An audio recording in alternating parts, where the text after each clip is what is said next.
Kwa sababu tunapokuja kanisani tuko na dhambi yenye tulizaliwa nayo. Buoni wa Kaini, dhambi ya Kaini. Buoni wa Hawa, dhambi ya Hawa. Buoni wa Adam, buoni wa Adamu. Adam hakusikia Nyasaye Mungu.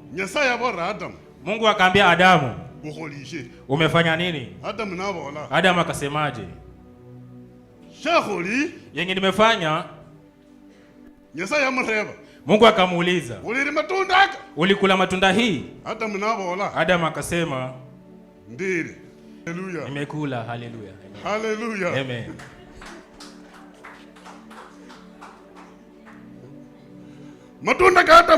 Matunda ya Adamu alikula ileta shida, dhambi.